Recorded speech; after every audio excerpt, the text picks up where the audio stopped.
Hi guys, today we're going to watch Johnny Harris video called Why is Russia so damn big? This video was sponsored by Skillshare, which is a place where you can learn basically anything you want for less than $10 a month. Let's not skip the ads. Let's get to it. Russia. Here we go. It's like this page and this page. This is Russia. It's huge. It doesn't even fit on one of these pages. I ripped the page. Let's look at Russia.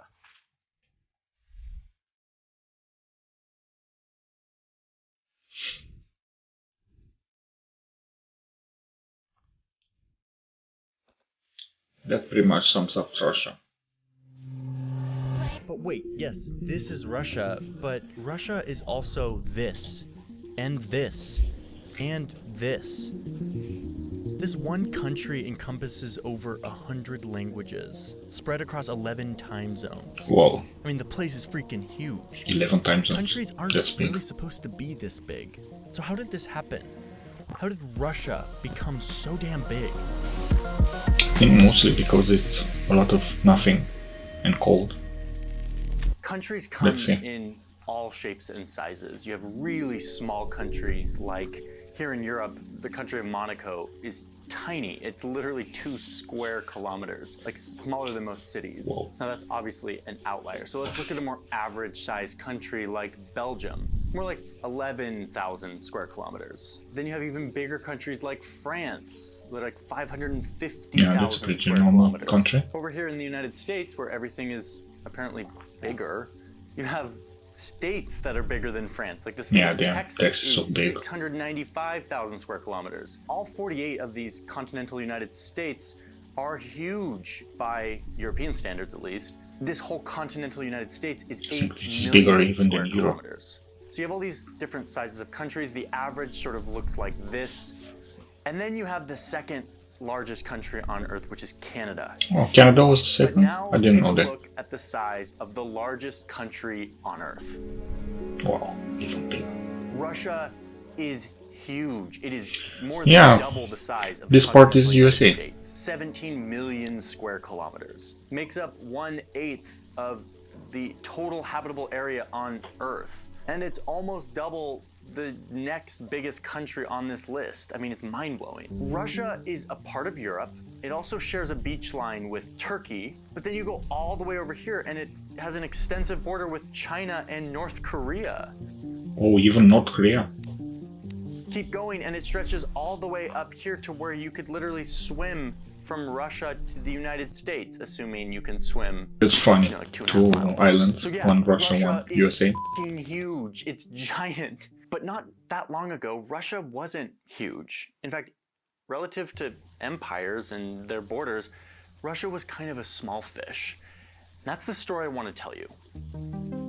1,000 years ago, Russia looked like this. A loose group of Slavic peoples who were a growing and prosperous society here in Eastern Europe. But they had a pretty big weakness, and that weakness looked like this. These are flat grasslands, which are very easy to cross if you're an army looking to pillage Those are land. Mongols? And that's exactly what a group of horse-riding warriors did. These guys were the Mongols, and they basically used this path of flat grasslands to traverse across Asia and expand their empire. 40,000 of these Mongol guys on horses with bows and arrows eventually made it all the way here to the Slavic peoples of Russia. Made it to Europe. Here's an image of them invading the cities and burning them down, conquering these people. Look at how scared these people look. I mean, I would be too if 40,000 Mongols on horseback rode into my city. Anyway, so the Mongols take over this little block of Slavic people, and it really weakens Didn't know the Mongols their came society. all the way It to breaks Europe. up all the cities that were sort of collaborating with each other, and now they're paying taxes to the Mongols, like this empire that was from super far away, like on the other side of the world. But there was one city in this area that was particularly ready to fight back.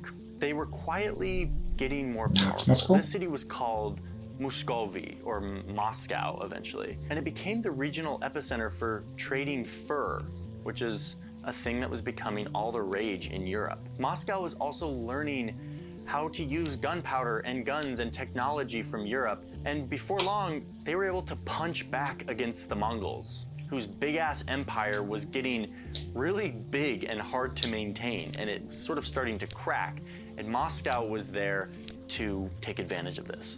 I mean, let's be honest. There's only so long you can keep an empire that looks like this together. Way too big. Yeah, I mean, this is the it's biggest entire land Asia. empire in history. Even half It of didn't last Europe. long, even though they had these badass warriors on horseback. Yeah, they do so look badass. Moscow started punching back. They had fur money and they had gunpowder. So and they they kicked were them having out? success pushing the Mongols out and moving east. One Way thing's go, for Russia. sure, said Moscow, which was soon becoming the Russian Empire. We're not gonna let anyone sneak up on us again like the Mongols did. And So they everyone pushed over here back, sort of chuckled all in over European and said, the "Don't Pacific? you realize that the only way to keep people out is to have like mountains and water to protect you?" And the Russians were like, "Oh yeah, you mean like these?" And the Europeans were like, "Nice." So Moscow, which was just a city but is now becoming the Russian Empire, starts expanding towards these mountains, and soon they have like a nice how they passed empire-sized those set of oceans? borders. Those Some mountains. mountains for protection, they have an economy of fur, they have technology and commerce, they're getting rich. Things are looking good for Russia. But wait a minute, can we overlay that green layer on the map that shows the superhighway of grasslands that the Mongols used to invade? Yeah, that yeah. one. That one. They did have look, a- there's a flaw in the plan. a flaw. Nice try, Russia, but you see that this natural border, which is great, has a huge gap of flat grasslands that people can easily pass directly on their way to Moscow. So it's the middle of the 1500s. Moscow has beat back the Mongols, is expanding east. They're doing their fur thing. They find kind of a natural border, but it doesn't really work. So they're still looking for a natural border or water or something to buffer their country to the east. And then this terrible guy comes into power. His name was literally Ivan the Terrible.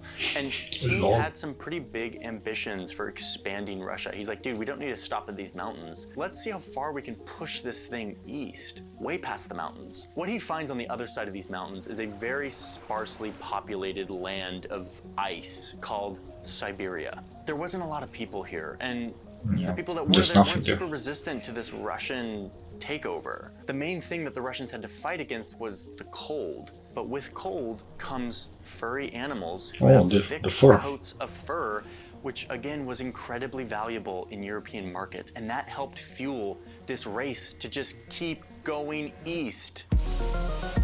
So they kept going and going and going.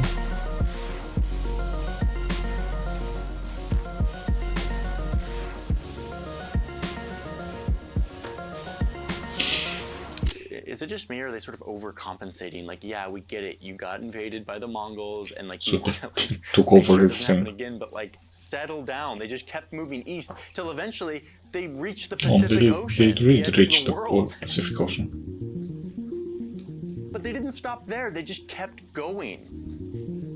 I mean, Oh, listen, that's Alaska. This is so far away from the original starting point So they of kept going Moscow. And it started to get to the the other point where side. the government back in Moscow was sort of sending out expeditions, not really sure what they were doing and what they were taking over, because they couldn't really like stay in touch with them. They were just sort of hoping for the best. After one Russian dude went out on an expedition and conquered some remote city in the Far East, a government official back in Moscow said, nobody really knows why he did that and to what end. There is, however, something erotic taking place in What? the borders of our empire. What? What? Erotic. I guess that's one way to talk about it. But here's the most interesting part to me about this Russian imperialism that is very different than most imperialism that I've looked into. When the Russians would find a tribe or a people or a culture that was very different than theirs because they were so far from home, they first tried to negotiate with them and convince them to join the Russian Empire. If people resisted, it got very predictable imperialism very quickly. But a lot of tribes didn't resist, and they found it beneficial to be a part of this growing empire. So this empire grew without a lot of conflict, So and in the that's how process they get developing big. a lot of Got cultures that bigger. sort of kept their identity, their language, their culture far, far away from Moscow. Because of this, Russia today is, yes, this huge landmass, but perhaps a better way to look at it is this. Yeah, it's a collection of countries.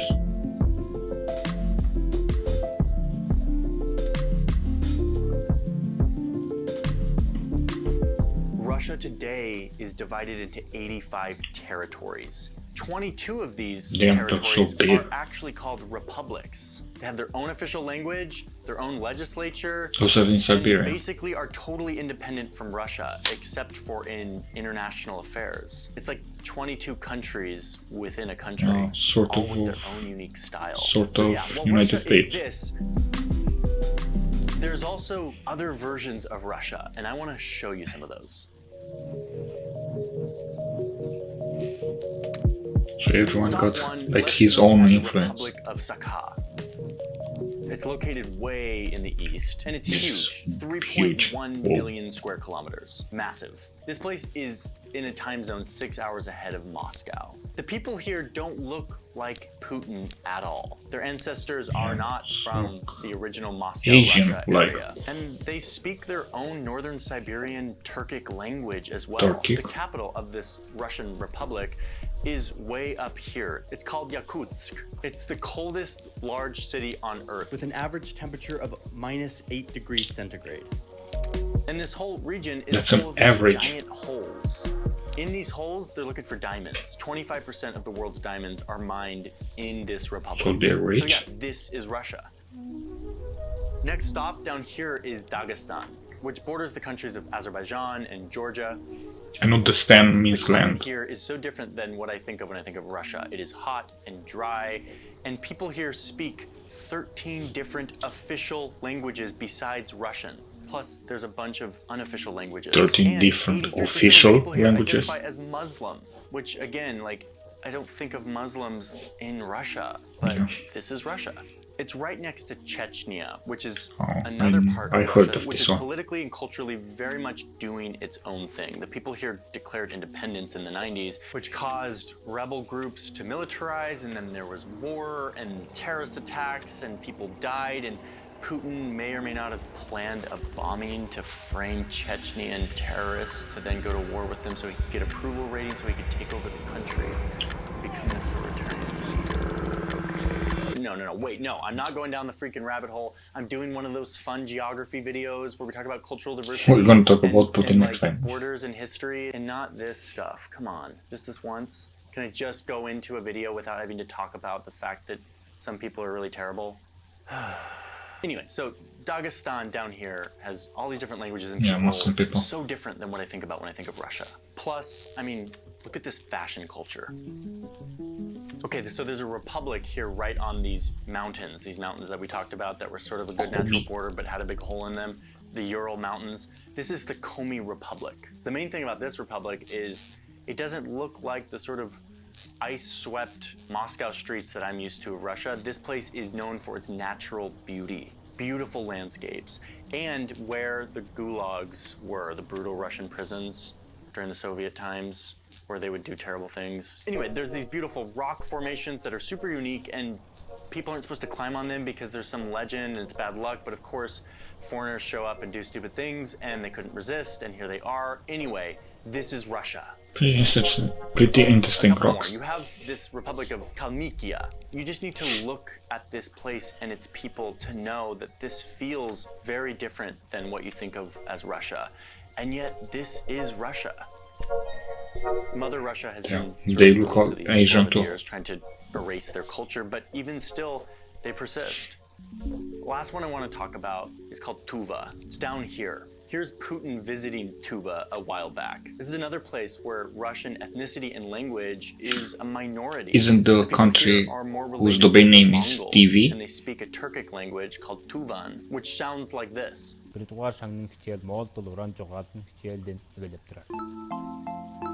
So yeah, the upshot That here is sounds that interesting. this is Russia, but so is this, and this, and this, and Yeah, this. they're a Russia collection got of really big cultures. because they were searching for a border and for fur. So they took and they just everything. kept expanding their empire, enveloping all of the people and cultures. But you that didn't came talk with it. about the Alaska situation. Okay, let me just be clear about something. Russia is giant. This video is not 15 hours. It's not? And so I was able to give a Oh, very it's just brief 17 overview minutes. of the history. The history is so much more mind-bendingly complicated. It's like Game of Thrones on steroids.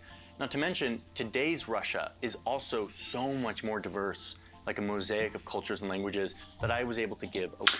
Go watch Bold and Bankrupt. He does wonderful videos traveling around Russia. It's very, very entertaining. Little overview for. But I know that a lot of you watching are thinking, why isn't he mentioning fill in the blank? I want to hear from you. Like, what are the parts of Russia that you know about that I didn't mention here, that are the most interesting or the most surprising, that are more different from the Russia that we sort of think of? Let me know in the comments. I got fascinated with Russia as we did the Navalny video a while back, and I'm now becoming deeper and deeper into this place and where it came from and what it looks like today. I've never visited and I want to, so maybe I can't though because I did that Navalny video. Yeah. They'll be angry if Maybe I not. go there. Anyway, hadn't thought about that. I think you are on a list. On a Putin list.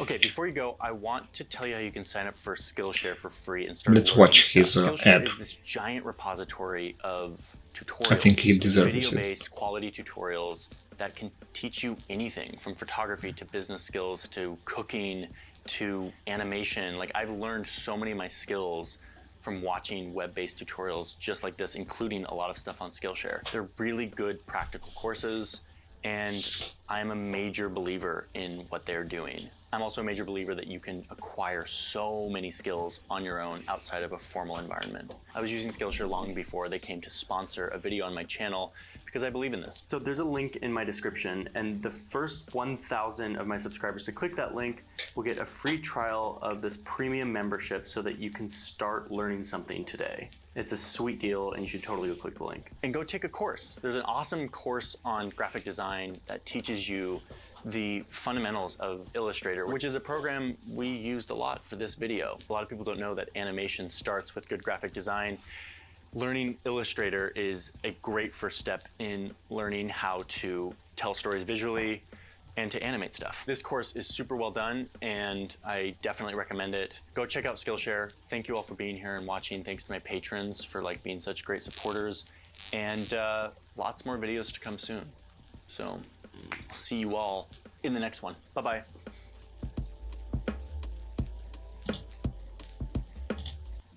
This was a great video. I learned a lot of stuff about Russia. Didn't know there were so many cultures out there. Thanks for watching this video. See you next time.